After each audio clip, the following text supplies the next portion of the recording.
huge turnover for Tennessee.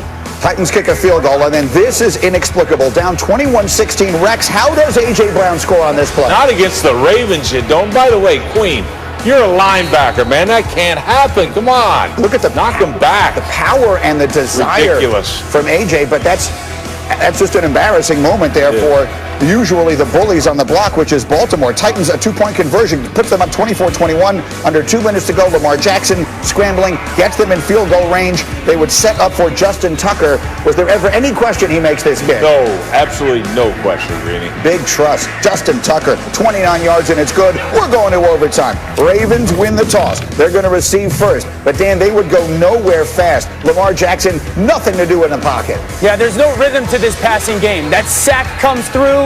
Lamar's got nowhere to go with the football, and they get behind the chains. Tennessee's going to get the ball right back, and they're going to give it to the big fella. They say pressure off that right side. You shut off the gap. Derrick Henry does a great job of pressing, cutting back. Game over. Titans win. No handshake afterwards for John Harbaugh. These teams don't like each other. It looked like that team wanted it more than us. You know, they was playing physical. When we went up, I feel like, we just took our foot off the gas, but we just got to keep it going. Finish teams. Okay, there's a lot to unpack coming out of this game. We'll talk about the coaches in just a minute. But, RC, let's just start with the Ravens offense, because this is a game they're supposed to win. They were playing with the lead. This is exactly supposed to be the formula. What happened? Listen, this Ravens offense is slow. They have the fastest player maybe in football, and everything else moves slow. The motions are slow. The routes develop slow. The misdirection is slow. It's not taking your eyes off of anything. And they're also kind of soft. Like, when's the last time do you remember people calling out the bullies? When's the last time you seen anybody in the NFL walk out to the middle of somebody else's stadium and stomp on their logo, let alone the Baltimore Ravens? You think, and listen, we had bad dudes in Pittsburgh, right? We had dudes that walked to other people's bus to fight their MVPs, to fight their defensive players of the year. But we wasn't walking on Baltimore's logo because we understood if you walked out there, half of each team was going to have to be disqualified because we all were going to fight. Do you know what the Baltimore Ravens did? They sent their 58-year-old coach out there by himself. And here's the other part that I think people are missing. It's not like a really tough defense was the team stumping on the logo. Tennessee ain't tough.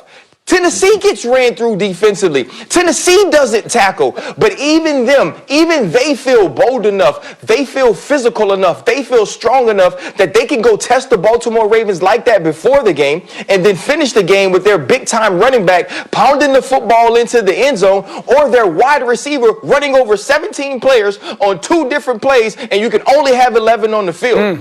This Baltimore team ain't the 2019 Baltimore Ravens. This Baltimore team doesn't walk into stadiums and scare people. And so now they stand in front of the bully, they punch the bully in the mouth, and dare the bully to punch them back. And so far, the bully's been fighting with his hands tied. You know John Harbaugh well. Yeah. You were his defensive coordinator in Baltimore. What did you make of that moment and then the entire game yesterday? Look, first off, I mean, bullies don't like to be bullied. When we went to Baltimore, when John took that team over, we had a thing. We wanted to build the bully. And he prides himself in that, the toughness and all that. That's what John and I, going back to our college days at University of Cincinnati, it was the same thing. And so what you saw here, yes, he takes it personal. You're on that logo, he takes it personal. Yeah. Ryan talked about it like, where's the rest of them fighting? I don't know. Would I have been right there with Harbs? Yeah, and it would have taken me and Harbs to whip Vrabel, though I can assure you, he's not going to win that one. But this one right here, this is awful right here. Like this, come on, Baltimore, get after it. But the thing I don't like this. Like this isn't Raven football to me, so I have a hard time looking at it. But to me, the biggest difference, and Ryan talked about it, 2019 team, it ain't the same team. Why? Because they don't bully you on offense. When they got a lead, they put you away. They embarrassed you. That's not what we're seeing this year. Dan, the Titans seem to be a little bit of what the Ravens were last year. At least they were in the playoff game, and they were yesterday. Yeah, the Titans are exactly who the Ravens think they want to be. This is a team that, this is what I love about the Titans the most. They never allow circumstance to force them to waver from who they are. And that's what the Ravens were last year. The Ravens were unapologetic. They were going to line up, they were going to pound the football and do whatever they wanted. And they were committed to that. That's who the Titans are. They're committed to running the football. And they don't allow the team that they're playing against, the scoreboard, the situation of the game when it comes to the clock, they never allow that to force them to deviate from who they are. They have a very clear identity of who they are and who they're going to be. But let me say this about the Ravens, Greeny, because this is an important point. Number one, they don't have a scheme right now, nor a player that anybody is scared of on their offense. And that includes Lamar Jackson. Right now, there is no fear on their offense that is instilled to a defense. And number two, keeping it real, Lamar doesn't get to operate in utopia anymore. Last year, Lamar got to operate in a utopia environment. Offensive line was dominant. Scheme was crazy confusing. They did whatever they want. And relatively, things were simple at times, easy. That's not the case anymore. He's got to operate like so many other quarterbacks do in the NFL. That player's down. You got an injury there. You got to elevate your game. Right now, for that offense, it's not happening.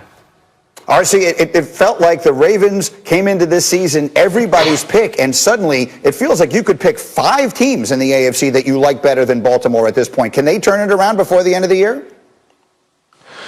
You know what? I don't know. And actually, I don't think so. I don't think they can change. I believe they are who they are. And if they aren't going to step up and be different physically, have a different mindset, then this is a team that can change. And since they can't change, since they can adapt, they're not a good football team. And we're going to watch them struggle down the stretch and maybe not even make the playoffs. Okay, let's get to our next game here because there was so much good football yesterday. Late afternoon window, we had the Packers and the Colts in Indianapolis, and that's a lot of quarterbacks. Phillip Rivers and Aaron Rodgers ready to go. Pick it up with the Colts down 11, 2 minutes to go in the third. Dan, Phillip Rivers was terrific yesterday. Greedy, this play's all about timing. It's an awesome job by Doyle sitting in that zone, getting his head around, and Phillip Rivers throwing it on his left shoulder. Touchdown, Colts. They would go a 2-point conversion, they'd get it, so it's 28-25. Rivers had to leave the field during a Colts drive because he had discomfort in the toe. They would kick a field goal to tie it. Then the ensuing kickoff, Darius Shepard, ball just comes out. Colts recover. They're deep in territory, and Phillip Rivers, he's in the blue tent. And someone's yelling, hey, Phillip, we need you out here. We got the football back there. We kick another field goal. They're up 31-28. Aaron Rodgers gets it back. Dan, here's a 4th down play. This could have been the ball game. Greeny, this is teach tape by this linebacker, O'Creaky, though. Like, he does an awesome job of stepping up to that back, sitting inside his hip, and forcing an attempted perfect throw. Doesn't happen for Green Bay. Ensuing Colts drive. This is the play that should have ended the game. Frank Reich goes for it on a 4th and 4, and they get it on the slant. Packers still have 3 timeouts, and then the holding penalties, Dan, just in bunches. I have no idea how these referees were throwing all these flags. At some point, I was like, okay, who's the flag on? Where's it going to be? This is a legit call. You can see Zadarius Smith reaching that shoulder out, gets tugged. It set the Colts up for such an impossible situation. The Colts had 4 holding penalties in the last minute of that drive. The Packers saved time and timeouts. Then they almost get the ball back on that play. Rivers, was it a fumble? No, the ball was moving forward, so it's incomplete. So Aaron Rodgers takes over on his own 6, and Dan immediately does this. What a great design. They put speed. Marquez Valdez-Scantling at number 3, deep ball over the middle. This one I love. They get Devontae Adams crossing in that soft spot of cover 2. They go on this awesome drive to set themselves up in field goal range. Mason Crosby from 26 yards. Rex, any question he makes it? No. And so we go to overtime. We're tied at 31. Rex, what's the one thing you cannot do in overtime? Turn the ball over, Greeny. That's exactly right. The Packers get it first, and they commit the cardinal sin. Marquez Valdez-Scantling. Is he not gripping it, Rex? Is he not taking good enough care of the football? I don't know. I don't like him because if they had a real number 2 receiver, that wouldn't be. Hit the ball in your left hand. We got to drive. I mean, come on, man. Draft the dang guy. Ball's in the wrong hand. Colts, you think maybe they just kick it immediately with all the holdings. Instead, they run 3 plays, and then Rodrigo Blankenship wins the ball game with that kick. Rodgers throws for 311 and 3 touchdowns, but it's not enough.